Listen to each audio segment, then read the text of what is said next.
2 ಗಂಟೆ ರಾತ್ರಿಗೆ ನನಗೆ ಮೆಸೇಜ್ ಮಾಡಿದ್ರು.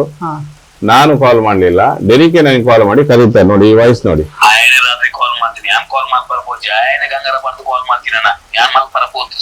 ಇದರಲ್ಲಿ ಇಬ್ಬರು ಕೂಡ ಕ್ರಿಶ್ಚಿಯನ್ ಭಾಷೆಯಲ್ಲಿ ಬೈಕೊಳ್ಳುವಂತ ಎಲ್ಲ ವಿಡಿಯೋ ಇದ್ದಿದ್ರು. ಎಷ್ಟು 2 ಗಂಟೆ ರಾತ್ರಿಗೆ 5 ವಿಡಿಯೋನು 5 ಆಡಿಯೋನು ಕಳಿಸಿದ್ದಾರೆ. ನಾನು ಹೇಳಿದೆ, ನೀವು ಯಾವುದೇ ಕಾರಣಕ್ಕೆ ಫೋನ್ ರಿಸೀವ್ ಮಾಡಬೇಡಿ, ಫೋನ್ ಅನ್ನು ಎತ್ತಲಿಕ್ಕೆ ಹೋಗಬೇಡಿ. ಅವ್ರು ಮಾಡ್ತಾ ಇದ್ರೆ ಮಾಡ್ತಾರೆ, ಅದು ನಿಮ್ದು ಜೀವಕ್ಕೆ ಅಪಾಯ ಇದೆ ಅಂತ ಹೇಳಿದ್ದಾರೆ ಬ್ರಹ್ಮ ಎಸ್ಐ ಅವರು. ಜೀವಕ್ಕೆ ಅಪಾಯ ಇದೆ ಅಂತ ಹೇಳಿದ್ರೆ ಅಲ್ಲಿ ಬೇರೆ ಸ್ಟೋರಿ ಇದೆ, ಅದು ಪೊಲೀಸ್ ಇಲಾಖೆಗೆ ಗೊತ್ತಿದೆ. ಅದು ಒಬ್ಬರು ರೌಡಿ ಆಗಿರ್ಬೋದು ಅಥವಾ ಇನ್ಯಾರೇ ಆಗಿರ್ಬೋದು, ಅವ್ರಿಗೊಂದು ಬಾಳುವಂತ ಅವಕಾಶ ದೇವರು ಕೊಟ್ಟಿರ್ತಾರೆ. ಅದನ್ನ ಸುಮ್ನೆ ನಾವು ಅವರೇನೋ ನೋಡಿ, ಇವತ್ತು ಡೆರಿಕ್ ಅವರು ಫೈರ್ ಮಾಡಿದ್ರು, ಅವರಿಗೆ ಕೂಡ ಇವರನ್ನು ಕೊಲ್ಲೋದಷ್ಟೇ ಇರಲಿಲ್ಲ. ನಮ್ ಜೊತೆ ಇದ್ದಾರೆ ಸತ್ಯರಾಜ್ ಬಿಡ್ತಿ ಅವರು. ಐವನ್ ಜೊತೆಗೆ ಆತ್ಮೀಯ ಸಂಬಂಧವನ್ನ ಹೊಂದ್ಕೊಂಡಿದ್ರು. ತುಂಬಾ ಜನರಿಗೆ ಸಾಮಾಜಿಕವಾಗಿ ಹಲವಾರು ಕೆಲಸಗಳನ್ನ ಮಾಡ್ತಾ ಹಲವಾರು ಜನರಿಗೆ ವ್ಯವಹಾರದಲ್ಲಿ ಸಪೋರ್ಟ್ ಮಾಡಿಕೊಂಡು ಬರ್ತಾ ಇರುವವರು ಸತ್ಯರಾಜ್ ಬಿಡ್ತಿ ಅವರು. ಸರ್, ತಮಗೆ ನಮಸ್ತೆ. ಕುಂದಾಪುರದಲ್ಲಿ ಒಂದು ಬೆಳ್ಳಂಬೆಳಗ್ಗೆ ಒಂದು ಅಚಾತುರ್ಯ ನಡೆದು ಬಿಟ್ಟಿದೆ, ಒಂದು ದುರ್ಘಟನೆ ಆಗ್ಬಿಟ್ಟಿದೆ, ಆಗ್ಬಾರ್ದಿತ್ತು, ಆಗಿದೆ. ಈ ಬಗ್ಗೆ ತಮ್ಮಲ್ಲಿ ಕೇಳೋದಾದ್ರೆ ಐವನ್ ಅವರ ಬಗ್ಗೆ. ಐವನ್ ಅವರು ನಿಮ್ಗೆ ಎಷ್ಟು ಸಮಯದಿಂದ ಪರಿಚಯಸ್ಥರಾಗಿದ್ರು ಅಂಡ್ ಅವರು ಈ ಕೊಲೆಯಾಗುವ ಎಷ್ಟು ದಿವಸದ ಮುಂಚೆ ತಮ್ಮಲ್ಲಿ ಕಾಂಟ್ಯಾಕ್ಟ್ ಅಲ್ಲಿದ್ರು? ಐವನ್ ಅವ್ರು ಹೇಗಿದ್ರು ಸರ್?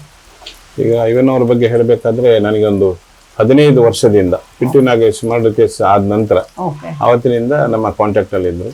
ಯಾಕಂತ ಹೇಳಿದ್ರೆ ಅವರೆಲ್ಲ ಹೇಗೆ ಕಾಂಟ್ಯಾಕ್ಟ್ ಅಂತ ಹೇಳಿದ್ರೆ, ಯಾರಿಗೂ ಕೂಡ ಕೆಲಸ ಇಲ್ಲದ ಸಂದರ್ಭದಲ್ಲಿ ನಮ್ಮನ್ನು ಭೇಟಿ ಆಗ್ತಾರೆ. ಯಾಕಂದ್ರೆ ನಾವು ಹೊಯ್ಗೆ ಕೆಲಸದಲ್ಲಿ ಇರ್ತೇವೆ, ಯಾಕಂದ್ರೆ ಎಲ್ಲ ತುಂಬಾ ಲೈಸೆನ್ಸ್ಗಳು ನಮ್ಮ ಕಾಂಟ್ಯಾಕ್ಟ್ ಅಲ್ಲಿ ಇರ್ತವೆ. ಹಾಗಿರುವಾಗ ಯಾವ್ದಾದ್ರು ಒಂದು ಲೈಸೆನ್ಸ್ ಇದ್ರೆ ಮಾಡಿಕೊಡಿ ಅಣ್ಣ ಅಂತ ಹೇಳಿ ನಮ್ಮ ಹತ್ರ ಬರ್ತಾರೆ. ಅಂತ ಸಂದರ್ಭದಲ್ಲಿ ನಾನು ಈ ಐವನ್ ಒಬ್ಬರಿಗೆಲ್ಲ ಬಹಳಷ್ಟು ಕೂಡ ಈ ಕ್ರೈಮ್ ಮಾಡಿದವರಿಗೆ ಹೆಲ್ಪ್ ಮಾಡಿದ್ದೇವೆ. ಅದೇ ರೀತಿ ಇವರು ಬಂದು ಕೇಳಿದ್ರು. ಆ ಸಂದರ್ಭದಲ್ಲಿ ಕೇಸು ಕೂಡ ನಡೀತಿತ್ತು. ಇವರು ನಮ್ಮ ಜೊತೆ ಹೊಯ್ಗೆ ವ್ಯಾಪಾರದಲ್ಲಿ ಮಾಡ್ತಾ ಇದ್ರು. ಇದೆಲ್ಲ ಆದ್ಮೇಲೆ ಅವರಿಗೆ ಪದೇ ಪದೇ ಈ ನಮ್ಮ SP ಅವ್ರು ಕರೆದೆಲ್ಲ ನಿಮ್ಮ ರೌಡಿ ಶೀಟರ್ ಅಂದಾಗ ಹೋದಾಗ ಅಲ್ಲಿ ಕೂಡ ಕೆಲವೊಂದು ಹೆಲ್ಪ್ ನಾನಂತ ಕೇಳಿದ್ರು. ನಾನು ಅದನ್ನು ಕೂಡ ಮಾಡ್ತಾ ಇದ್ದೆ. ಹಾಗೆ ಇಲ್ಲಿ ಒಳ್ಳೆ ರೀತಿಯಲ್ಲಿ ಇಲ್ಲಿ ಮನೆ ಆಯ್ತು. ಆಮೇಲೆ ಇನ್ನೊಂದು ಮನೆ ಮಾಡಿ ಕೊಟ್ಟಿದ್ದು ಉಪ್ಪಿನಕೋಟೆಯಲ್ಲಿ, ಆ ಮನೆಯಲ್ಲಿ ಕೂಡ ಚೆನ್ನಾಗಿದ್ರು. ಅದಾದ ಮೇಲೆ ಇನ್ನೊಂದು ಮನೆ ಮಾಡಿದ ಅಲ್ಲಿ ಹೇರೂರ್ ಹತ್ರ, ಅಲ್ಲಿ ಕೂಡ ಚೆನ್ನಾಗಿತ್ತು ಐವನ್ ಅವರಿಗೆ. ಆಮೇಲೆ ಈ ಮನೆ ಮಾಡಬೇಕಾದ್ರೆ ನಾನು ನೋಡ್ಲಿಲ್ಲ, ಅವರೇ ನೋಡ್ಕೊಂಡು ಬಂದು ಮನೆ ಮಾಡಿದ್ರು. ಇಲ್ಲಿ ಕೂಡ 1 ವರ್ಷ ಆಗ್ತೇ ಬಂತು ಈ ಮನೆ. ಈಗ ಅದೀಗ ಈ ಮನೆಯಲ್ಲಿ ಕೂಡ ಇವರು ಸ್ವಲ್ಪ ಕಿರಿಕಿರಿ ಮಾಡಿ ಬಿಡ್ಬೇಕು ಅಂತ ಹೇಳ್ತಾರೆ. ಆಗ ನಾನು ಇವರ ಓನರ್ ಹತ್ರ ಮಾತಾಡಿ, ಆಯ್ತು ಈ ತಿಂಗಳು 19 ತಾರೀಕು ಇಲ್ಲಿ ಅವರು ಖಾಲಿ ಮಾಡ್ತಾರೆ ಅಂತ ಹೇಳ್ತಾ ಇರ್ಬೇಕಾದ್ರೆ, ಇದೇ ಸಂದರ್ಭದಲ್ಲಿ ಡೆರಿಕ್ ಅವರು ಕೂಡ ನಮ್ಗೆ ಬಹಳ ಆತ್ಮೀಯ. ಯಾಕಂತ ಹೇಳಿದ್ರೆ ಅವಾಗ ಚಟ್ಲಿಯ ವಿಷಯ ಬಂತು. ಚಟ್ಲಿ ಅಂದ್ರೆ ಅವ್ರ ಮಗಳಿಗೆ ಬಹಳ ಇಷ್ಟ. ಅವ್ರ ಮಗಳು ಈಗ ಇದ್ದಾರೆ ಅಲ್ಲಿ, ಅವಳಿಗೆ ಚಟ್ಲಿ ಅಂದ್ರೆ ಇಷ್ಟ. ಹಾಗಾಗಿ ಅವಳ ಹತ್ರ ಒಂದು ಚಟ್ಲಿ ನನಗೊಂದು 5 kg ಬೇಕಂತ ಕೇಳಿದ್ರು. ಆ ಸಂದರ್ಭದಲ್ಲಿ ಕೇಳಿದಾಗ ಇವ್ರು ಫೋನ್ ಎತ್ತಲಿಲ್ಲ. ಅಂತ ಸಂದರ್ಭದಲ್ಲಿ ಏನಿಗೆ ಮಾಡಿದ್ರು, ಇವರು ನನ್ನ ಹತ್ರ ಬಂದು ಹೇಳಿದ್ರು, ನಾನು ಇಂಥವ್ರಿಗೆ ಇಂತೆಲ್ಲ ಕೆಲಸ ಮಾಡಿದ್ದೇನೆ ಒಂದು 10-15 ದಿನ ಮುಂದೆ.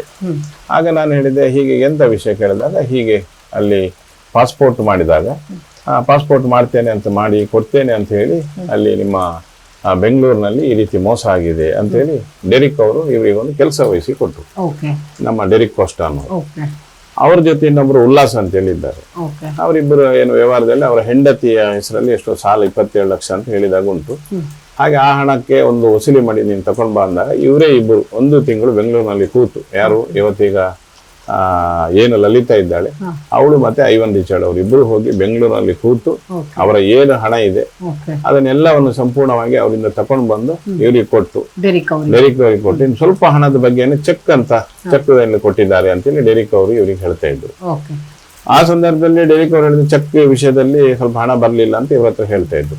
ಇವ್ರು ಆ ವಿಷಯದಲ್ಲಿ ಏನ್ ಮಾಡಿದ್ರು, ಚೆಕ್ ಅಂತ ಹೇಳಲಿಕ್ಕೆ ನನ್ಗೆ ಹಣ ಇಲ್ಲ, ಇಲ್ಲಿ ನನ್ನ ಹೆಂಡತಿಗೆ ಕ್ಯಾನ್ಸರ್ ಇದೆ, ಅವಳಿಗೆ ಟ್ರೀಟ್ಮೆಂಟ್ ಇದೆ, ಆಮೇಲೆ ನನ್ಗೆ ಇಲ್ಲಿ ದಿನನಿತ್ಯ ಹೋಗ್ಬೇಕಲ್ಲ, ಹಣ ಕಷ್ಟ ಇದೆ ಅಂತೇಳಿ ನನ್ನ ಹತ್ರ ಹೇಳ್ತಾ ಇದ್ರು. ನನ್ನ ಹತ್ರ ಹೇಳಿದ್ರೆ, ನೀವು ಒಂದು ಫೋನ್ ಮಾಡಿ ಡೆರಿಕ್ಗೆ ಅಂತ ಹೇಳಿ. ಆಗ ಡೆರಿಕ್ ಹತ್ರ ಎಂತ ವ್ಯವಹಾರ ಅಂದ್ರೆ, ಡೆರಿಕ್ ಕೂಡ ನಮ್ಗೆ ಬಹಳ ಪರಿಚಯದವ್ರೆ. ಸರಿ, ನಾನು ಡೆರಿಕ್ಗೆ ಫೋನ್ ಮಾಡಿದಾಗ ನಿಮ್ಮ ಒಂದು ದೋಸ್ತಿ ಇಲ್ಲಿದ್ದಾರೆ ಅಂತ ಹೇಳಿದ್ರು. ಆಗ ಅವ್ರಿಗೆ ತೆಗೆದು ಬಾಯಿಗೆ ಹೇಳಿದ್ರು, ಮುನ್ನನ ಅಂತ ಹೇಳಿದ್ರು. ಅದಕ್ಕೆ ಹೌದಾ ಅಂತ ಹೇಳಿದ. ಅದೇನು ವ್ಯವಹಾರ ಇದೆ ಅದನ್ನು ಸರಿ ಮಾಡ್ಕೊಳ್ಳಿ.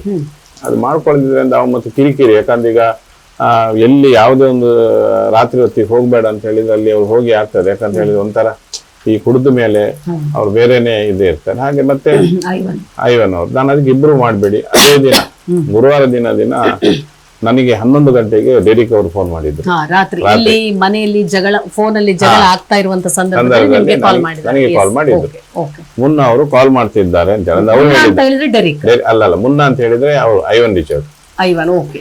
ಐವನ್ ರಿಚರ್ಡ್ ಅವರು ನನಗೆ 11 ಗಂಟೆಗೆ ನನಗೆ ಫೋನ್ ಮಾಡ್ತಿದ್ದಾರೆ ಅಂತ ಹೇಳಿದ್ರು. ಯಾರು? ಡೆರಿಕ್ ಅವ್ರು ನಿಮ್ಗೆ ಹೇಳಿದ್ರು? ಡೆರಿಕ್ ಅವರು ಹೇಳಿದ್ರು. ನಾನು ಹೇಳಿದೆ, ನೀವು ಯಾವುದೇ ಕಾರಣಕ್ಕೆ ಫೋನ್ ರಿಸೀವ್ ಮಾಡಬೇಡಿ, ಫೋನ್ ಅನ್ನು ಎತ್ತಲಿಕ್ಕೆ ಹೋಗ್ಬೇಡಿ. ಅವ್ರು ಮಾಡ್ತಾ ಇದ್ರೆ ಮಾಡ್ತಾರೆ. ಈಗ ಇವತ್ತೊಂದು ನೈಟ್ ಫೋನ್ ಆಫ್ ಇಟ್ರೆ ನಾಳೆ ಬೆಳಿಗ್ಗೆ ಮಾತಾಡ್ಬೋದು ಯಾವುದೇ ವಿಷಯದಲ್ಲಿ ಅಂತ. ಕಡೆಗೆ ಅದಾದ್ಮೇಲೆ ಮುನ್ನನಿಗೆ ಹೇಳಿದೆ ಫೋನ್ ಮಾಡಿ, ನೀನು ಯಾವುದೇ ಕಾರಣಕ್ಕೆ ಫೋನ್ ಮಾಡಕ್ ಹೋಗ್ಬೇಡ, ಎತ್ತಕ್ ಹೋಗ್ಬೇಡ. ಇದೆಲ್ಲ ಆದ್ಮೇಲೆ ಮತ್ತೆ ಅವ್ರದ್ದು ಏನು ಫೋನ್ ಸಂಭಾಷಣೆ ಆಗಿದೆ ಎಲ್ಲ ವಿಡಿಯೋ ರೆಕಾರ್ಡ್ ನನ್ಗೆ ಕಳಿಸಿದ್ದಾರೆ. ಸಾಧಾರಣ ಒಂದು 2 ಗಂಟೆ ಹೊತ್ತಿಗೆ ಮುನ್ನ ಅವರು ನನಗೆ ಕಳಿಸಿದ್ದಾರೆ 1:53ಕ್ಕೆ. ಎಲ್ಲ ಮಾತಾಡಿದಂತ ರೆಕಾರ್ಡ್ಗಳು ಇದರಲ್ಲಿದೆ. ಲಾಸ್ಟ್ ಒಂದು ಸೀನ್ ಏನಂತ ಹೇಳಿದ್ರೆ, ಅವ್ರು ನನ್ಗೊಂದು ಹೇಳಿದ್ರೆ, ನಾನು ಏನು ಮಾಡ್ಲಿಲ್ಲ ಅಣ್ಣ, ನನ್ನನ್ನು ಇವರು ಪದೇ ಕರೀತಾ ಇದ್ದಾರೆ ಬಾಬಾ ಅಂತ ಹೇಳಿ. ಹೌದು, ಐವನ್ ಕರೀತಾ ಇದ್ದಾರೆ ಅಂತ ಹೇಳಿ ಅವ್ರು ಮುನ್ನ ಅವರು ನನಗೊಂದು ಲಾಸ್ಟ್ ಇದಿಷ್ಟು ವಾಯ್ಸ್ ರೆಕಾರ್ಡ್. ಡೆರಿಕ್ ಅವರು ನಿಮ್ಗೆ ಹೇಳಿರುವುದು ಐವನ್ ಕರೀತಾ ಇದ್ದಾರೆ ಅಂತ, ಅಥವಾ ಅಲ್ಲ, ಇವರು ಮುನ್ನ ಅವರನ್ನು ಡೆರಿಕ್ ಅವರು ಕರೀತಾ ಇದ್ದಾರೆ ಅಂತ ಹೇಳಿ ಅದಕ್ಕೆ ವಾಯ್ಸ್ ಮೆಸೇಜ್ ಹಾಕಿದ್ದಾರೆ.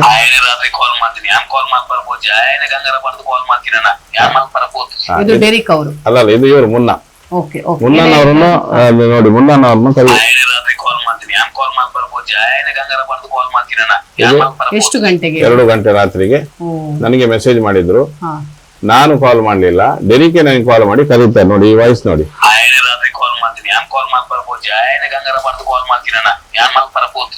ಇದರಲ್ಲಿ ಇಬ್ಬರು ಕೂಡ ಕ್ರಿಶ್ಚಿಯನ್ ಭಾಷೆಯಲ್ಲಿ ಬೈಕೊಳ್ಳುವಂತ ಎಲ್ಲ ವಿಡಿಯೋ ಇದ್ದಿದ್ರು. ಎಷ್ಟು 2 ಗಂಟೆ ರಾತ್ರಿಗೆ 5 ಆಡಿಯೋನು ಕಳಿಸಿದ್ದಾರೆ.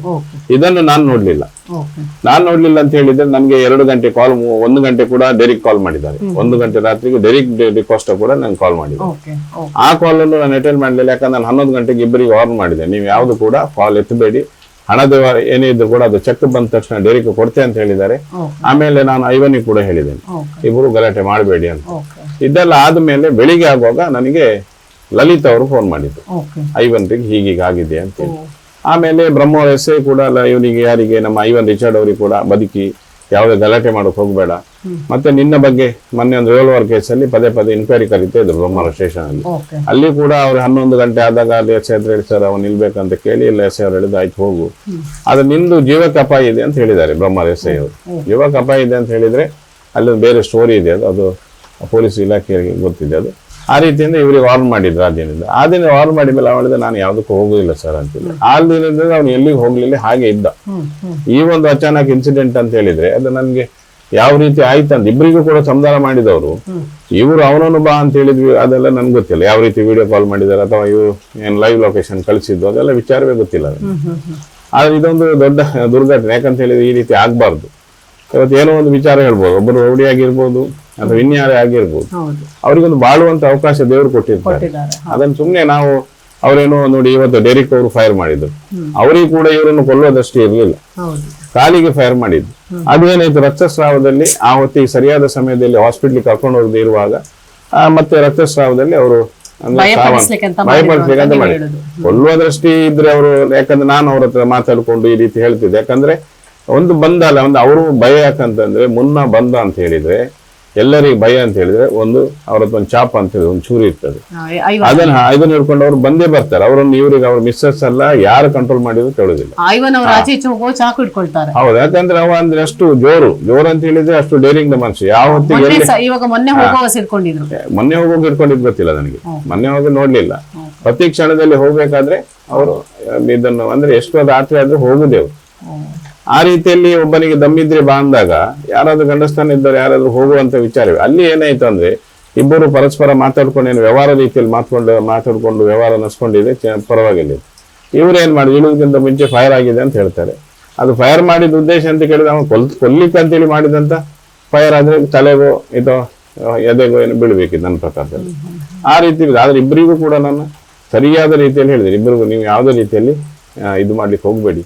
ಅವನು ಕೂಡ ಸ್ವಲ್ಪ ಫೋನ್ಗೆ ರಾತ್ರಿ ಮಾಡಿದ್ರೆ ಒಂಥರ ಇದಾಗ್ತಾನೆ, ನಿಮ್ಮ ಏನು ವ್ಯವಹಾರ ಇದೆ ಅದನ್ನು ಸರಿ ಮಾಡ್ಕೊಳ್ಳುವ ಅಂತ ಹೇಳಿ ನಾನು ಇಬ್ಬರಿಗೂ ಕೂಡ ಸಮಜಾಯಿಸಿದ್ದೇನೆ. ಅದರ ಮೇಲೆ ಫೋನ್ ಬಂದ ಮೇಲೆ ನೋಡುವಾಗ ಈ ರೀತಿ ಆಗಿದೆ. ಡೆರಿಕ್ ಅವರು ಹೇಗೆ ಪೊಲೀಸ್ ಕಸ್ಟಡಿಯಲ್ಲಿ ಇದ್ದಾರಾ? ಡೆರಿಕ್ ಅವರು ಗೊತ್ತಿಲ್ಲ, ಪೊಲೀಸ್ ಕಸ್ಟಡಿಯಲ್ಲಿ ಇದ್ದಾರೆ ಗೊತ್ತಿಲ್ಲ. ನನ್ನ ಪ್ರಕಾರ ಹಿಡಿದಿದ್ದಾರಾ ಇಲ್ಲೋ ಗೊತ್ತಿಲ್ಲ. ಯಾಕಂದ್ರೆ ಆ ದಿನದಿಂದ ಅವರು ಮನೆಗೆ ಹೋಗ್ಲಿಲ್ಲ. ಅವರು ಮನೆ ಹೆಂಡತಿ ಹತ್ರ ನಾನು ಇವರಿಗೆ ಫೈರ್ ಮಾಡಿದ್ದೇನೆ ಅಂತೇಳಿ ಹೇಳಿ ಹೋಗಿದ್ದಾರೆ ಅಂತ ಹೇಳ್ತಾರೆ. ಅಂದ್ರೆ ಕಾಲಿಗೆ ಫೈರ್ ಮಾಡಿದ್ದೇನೆ, ನಾನು ಹೋಗ್ತೇನೆ. ಅವನಿಗೆ ಹೋದವ್ರು ಮತ್ತೆ ಎಲ್ಲೋ ಹೋದ್ರು ಅಂತ ಗೊತ್ತಿಲ್ಲ, ನನಗೆ ಕಾಂಟ್ಯಾಕ್ಟ್ ಅಲ್ಲಿ ಬರ್ಬೋದು.